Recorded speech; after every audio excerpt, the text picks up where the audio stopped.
Les bendiga, mis amados hermanos, este bonito martes 19 de julio del 2022, mis amados hermanos. Y bueno, pues vamos a continuar con nuestro estudio de cartas generales. Recuerden que estamos estudiando, hermanos, carta a los hebreos. Vamos por ahí en el capítulo 9.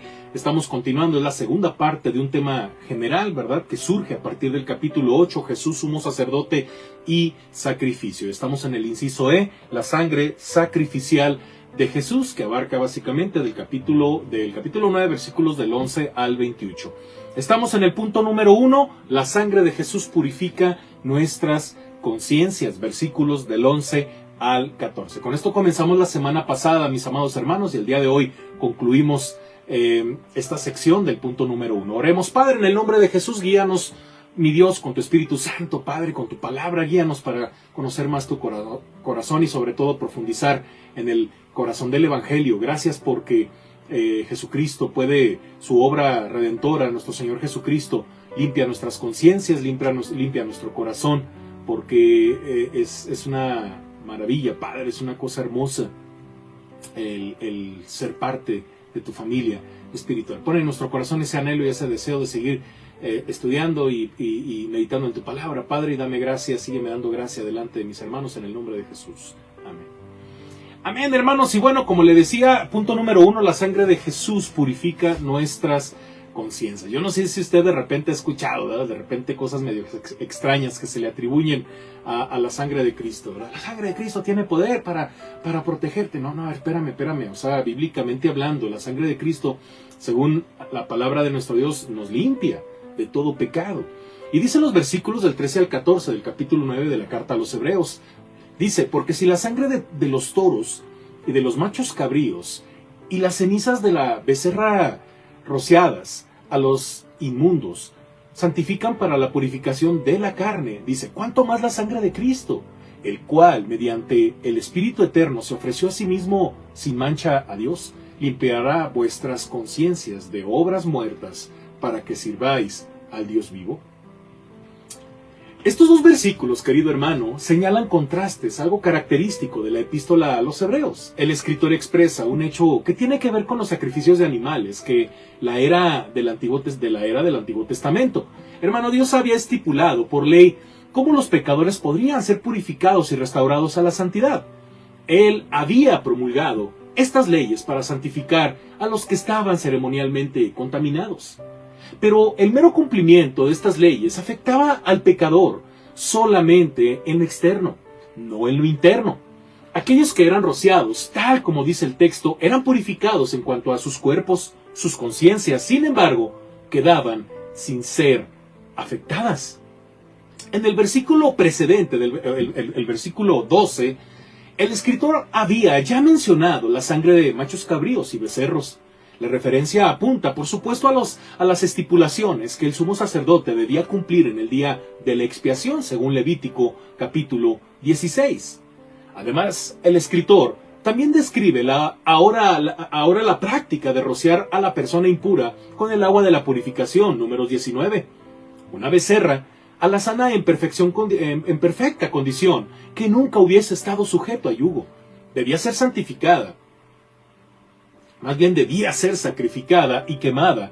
El sacerdote debía arrojar madera de cedro, hisopo y lana escarlata sobre la becerra. Las cenizas eran luego reunidas y guardadas para su uso en la ceremonia del rociamiento del agua de la purificación.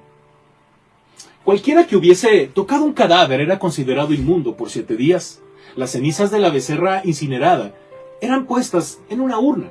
Se echaba agua fresca sobre dichas cenizas, y con el hisopo mojado en el agua, la persona inmunda era rociada los días tercero y séptimo. Las interpretaciones alegóricas de este pasaje de Números 19 son numerosas. Por ejemplo, la becerra simboliza la propagación de la vida. Las cenizas son un antídoto contra la contaminación. Los colores de la becerra alazana y de la lana escarlata representan vitalidad. La madera de cedro representa la durabilidad y el hisopo es el emblema de la limpieza. Sin embargo, las ilustraciones fantasiosas son muy subjetivas, al fin y al cabo, de poco valor. Hacemos bien en considerar el propósito del escritor al introducir el asunto de la sangre de machos cabríos y las cenizas de una becerra. El escritor contrasta dos hechos: los actos ceremoniales cumplidos por el creyente para obtener purificación y el derramamiento de la sangre de Cristo. La observancia religiosa del día de la expiación, aunque significativa en sí misma, promovía no obstante una percepción externa de los sacrificios. Esto se hizo especialmente evidente en el hecho de rociar el agua de la purificación sobre la persona declarada inmunda a causa de una contaminación. La persona que hubiera tocado un cadáver era considerado inmunda, pero el agua de la purificación la santificaba. El concepto de que la inmundicia era algo externo y no interno prevalecía. Jesús reprochó una vez a los fariseos cuando dijo, allá en Lucas 11:39, ahora bien, vosotros los fariseos limpiáis lo de fuera del vaso del plato, pero por dentro estáis llenos de rapacidad y de maldad. El argumento que el escritor desarrolla procede de la manera de la menor a lo mayor. La parte menor es el acto ceremonial de usar la sangre de machos cabríos y becerros y las cenizas de una becerra para purificar externamente a un pecador. La parte mayor es que la sangre de Cristo limpia la conciencia del pecador para hacer de él un siervo obediente a Dios. El pecado es incuestionablemente un asunto interno que procede del corazón del hombre. El escritor de Proverbios llama al corazón el manantial de la vida, porque dentro del corazón de los hombres vienen los malos pensamientos, la inmoralidad sexual, los robos, los asesinatos, el adulterio, la codicia, la malicia, el engaño, la lascivia, la envidia, la calumnia, la arrogancia y la insensatez, como lo leemos allá en Marcos 7 del 21 al 22. El acto de limpiar al hombre del pecado debe comenzar con su ser interior, o como lo dice el escritor de Hebreos, con nuestras conciencias. ¿Cómo son limpiadas nuestras conciencias? Bueno, veamos las siguientes frases, querido hermano. Inciso A, la sangre de Cristo. Aunque la sangre de los animales servía en cierto sentido la misma función que la sangre de Cristo, el contraste introducido por el cuanto más es tan inmenso que no podemos hablar de una comparación. La sangre de Cristo es el agente que purifica la conciencia del hombre, que separa de los actos que llevan a la muerte y que hace al hombre dispuesto y deseoso a servir a Dios. La sangre de Cristo limpia al hombre de pecado. ¿Por qué la gente sirve al Señor de tal forma que da fruto y es de bendición? Bueno, pues porque han sido limpiados desde adentro, espiritualmente. Eso es lo que hace Cristo. A diferencia de gente que se puede acostumbrar a ser religioso, vivir una vida como religioso educado, y que puede hacer cosas a la vista de la gente que son muy parecidas a los que sí son de a de veras, pero tarde que temprano su interior lo va a delatar, porque solamente por fuera está aparentando. Bueno, eso pasaba en la antigüedad. Hoy en día Dios hace una obra maravillosa desde adentro. Y desde adentro van floreciendo cosas maravillosas como pues ser siervo de nuestro Dios. Muy bien. Inciso B, mediante el Espíritu Eterno. Algunas traducciones escriben la palabra espíritu con mayúscula y otras con minúscula. En el griego original todas las letras eran escritas de modo uniforme, de manera que no podemos determinar si el escritor quiso significar la una o la otra. ¿Qué podemos aprender del contexto teológico de este pasaje? Bueno, ¿qué dicen las Escrituras? Una vez más, hermanos, no podemos estar seguros en cuanto a la intención del escritor al considerar el resto de la Escritura. Los 4 evangelios nada dicen acerca del papel del Espíritu Santo en el sufrimiento de Cristo. Por otra parte, cuando Jesús predicó en la sinagoga del pueblo, donde se había criado en Nazaret, él leyó de la profecía de Isaías lo siguiente: el Espíritu del Señor está sobre mí. Todo eso lo vemos ahí en pantalla, los pasajes bíblicos. El erudito británico, hermanos del Nuevo Testamento, hermanos Donald Guthrie, dice: la afirmación de Hebreos es una lógica deducción del retrato que de Jesús hacen los evangelios. Fin de la nota. Bueno, aunque hubiésemos estado más seguros si el escritor hubiese escrito Espíritu Santo en vez de Espíritu Eterno, sabemos que Jesús era sin duda guiado por el Espíritu Santo. Por ejemplo, en Lucas 4 del 1 al 2, dice: Jesús, lleno del Espíritu Santo, volvió del Jordán y fue llevado por el Espíritu al desierto por 40 días y era tentado por el diablo. y no comió nada en aquellos días, pasados los cuales tuvo hambre. Inciso C. Cristo se ofreció a sí mismo sin mancha a Dios. Como sumo sacerdote, hermanos, Cristo se presentó a sí mismo como sacrificio. Se ofreció a sí mismo a Dios espontáneamente y sin mancha. Dios, a diferencia del sumo sacerdote arónico, que tenía que sacrificar un animal para quitar su propio pecado, el Cristo sin pecado ofreció su cuerpo por los pecados de su pueblo. Él puso su vida por sus ovejas, tal como lo testifica Juan al describir la muerte de Cristo en la cruz. Este inclinó su cabeza y entregó el Espíritu, según Juan 19:30. Jesús enfrentó la muerte voluntaria, determinada y conscientemente, y se ofreció a sí mismo a Dios. ¿Por qué se ofreció Cristo a Dios? Para purificar nuestras conciencias de los actos que llevan a la muerte. En el capítulo 6, versículo 1, el escritor había introducido la frase de obras que llevan a la muerte.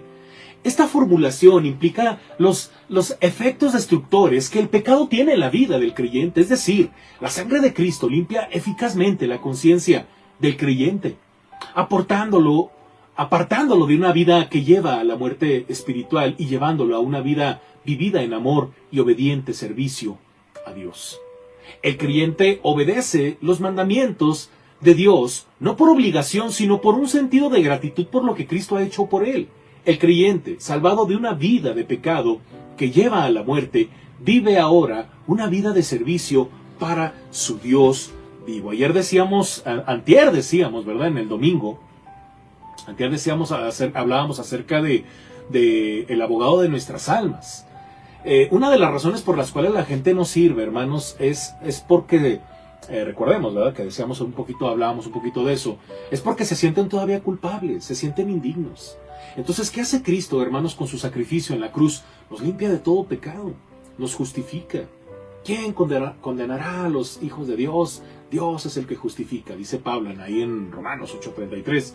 Y sí, hermanos, porque constantemente Satanás nos está acusando, ¿verdad? Día tras día, dice la palabra de nuestro Dios, ¿no? Como dice también, leíamos allá en el domingo en Apocalipsis, cuando leemos en el capítulo 12 acerca del que acusaba a los hijos de Dios día y noche, ¿verdad? Y mucha gente no sirve, mucha gente no se pone en las manos de Dios para servir porque aún se siente que no es parte de la iglesia, que no es parte de la familia de Dios, pero eso es algo muy interno. Pueden seguir, tú los ves en el templo a lo mejor diariamente o cada domingo, ¿verdad? Pero por dentro se sienten indignos. Bueno, Cristo lo que vino a hacer es cambiar esa percepción interna de nosotros mismos. Dice Pablo, de modo que si alguno está en Cristo, nueva criatura es. Las cosas viejas pasaron, he aquí, todas son hechas nuevas. Y es a partir de ahí que podemos no solamente ser hijos de Dios, sino también siervos del Dios Altísimo. El creyente salvado de una vida de pecado que lleva a la muerte, vive ahora una vida de servicio para su Dios vivo. Querido hermano, la doctrina bíblica de la expiación enfrenta la oposición formulada por aquellos que describen a Dios como un Dios de amor. Ellos sostienen que Dios no podría haber exigido que Cristo derramase su sangre para aplacar a un Dios airado. Se oponen a la teología de la sangre porque dicen ellos, la misma va en contra del amor de un pecador que a causa de su pecado está condenado ante Dios. Por su propia voluntad, Cristo tomó el lugar del hombre pecador y pagó por él el castigo correspondiente al derramar su propia sangre. Cristo se esforzó para obtener redención eterna, es decir, para traer salvación a aquellos que le están esperando. El escritor de Hebreos, sin lugar a duda, enseña la doctrina de la expiación. Él dice en el capítulo 9, versículo 12, Cristo entró en el lugar santísimo una vez para siempre por medio de su propia sangre. En esta sección, hermanos, y en otras partes de su epístola, el escritor de Hebreos enseña la singular doctrina de que Cristo fue sacerdote y sacrificio. Cristo fue sujeto y objeto al mismo tiempo. Sirvió al altar como sacerdote y fue puesto sobre el altar como sacrificio. Cristo derramó su sangre en la cruz del Calvario y entró figuradamente como sumo sacerdote en el lugar santísimo del templo. La Escritura enseña, hermano, que la ofrenda de su sacrificio fue completada en la tierra. En su capacidad de sumo sacerdote, Cristo entró en el tabernáculo mayor y más perfecto del cielo, o sea, ante la presencia de Dios. el escritor de Hebreos, querido hermano, elimina detalles de las leyes que tenían que ver con el día de la expiación y con las purificaciones ceremoniales de personas declaradas inmundas. Él omite a propósito estos detalles para poner en claro el relieve, hermanos, el contraste entre la observancia externa de ceremonias religiosas y la transformación interior del hombre purificado por la sangre de Cristo. Esa es para él la diferencia que hay entre la vida en los días del antiguo pacto y la vida en la era del nuevo pacto. Interesante eso, hermanos, porque incluso cuando leemos los evangelios, hermanos, hay muchas cosas que todavía pertenecen al antiguo pacto. Usted lee los evangelios, ¿verdad? De repente vemos a Cristo hablándole a los fariseos, hablándoles en su idioma, hablándoles en su contexto, porque ellos todavía formaban parte del antiguo pacto.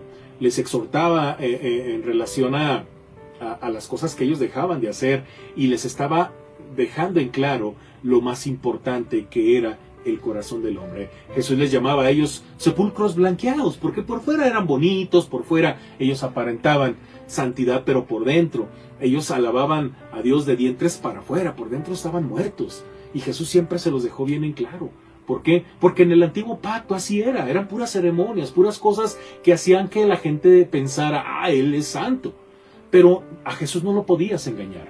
A Jesús, a Dios encarnado, no lo puedes engañar. Ahora con el nuevo pacto, querido hermano, somos limpios desde adentro. Y Él es el que ha hecho esa purificación, ¿verdad? Que pues antes se hacía de manera externa por medio de un sumo sacerdote terrenal. Y Cristo lo ha hecho ahora en nuestros corazones. Y a partir de ahí tenemos la posibilidad de seguir creciendo en la fe, espiritualmente y sobre todo sirviendo al Señor. ¿Por qué no damos gracias, querido hermano? Y oramos. Padre, en el nombre de Jesús, te agradecemos, mi Dios, por ese hermoso sacrificio que nos ha purificado. Purifica nuestras conciencias. Porque, Padre, no podríamos nosotros dejar de pecar, mi Dios. Necesitamos de la obra poderosa de Cristo en nuestra vida, en nuestra mente, en nuestro corazón. Porque nuestra tendencia, nuestra inclinación es hacer la maldad. Ayúdanos, Padre, a seguir creciendo en la fe, a seguir viviendo en santidad, sobre todo, Padre, para servirte y darte la honra y la gloria. Bendice a tu iglesia y gracias por estas reflexiones, por este estudio en el nombre de Jesús. Amén. Amén, querido hermano. El día de mañana, primero Dios, te espero al punto de las 7 de la noche en nuestro estudio de teología sistemática, ¿verdad? Estamos en la divinidad de Cristo. Ya terminamos esta sección el día de mañana, si Dios nos lo permite. Y el día jueves también te espero a las 7 de la noche en nuestro estudio de Venid y Ved 3, querido hermano. Y bueno, hermano, vamos a seguir participando. Hermano, no dejes de participar en nuestras actividades virtuales de departamentos de oración. Y no dejes de participar tampoco en el reto príncipe. No dejes de diezmar, de ofrendar. Hermano, seguimos adelante. Seguimos trabajando, seguimos sirviendo a nuestro Dios. Pero bueno, pues todavía seguimos con esta parte virtual, ¿verdad? Esperemos en Dios que las enfermedades vayan bajando, hermanos. Sigamos orando por nuestros hermanos que están enfermos.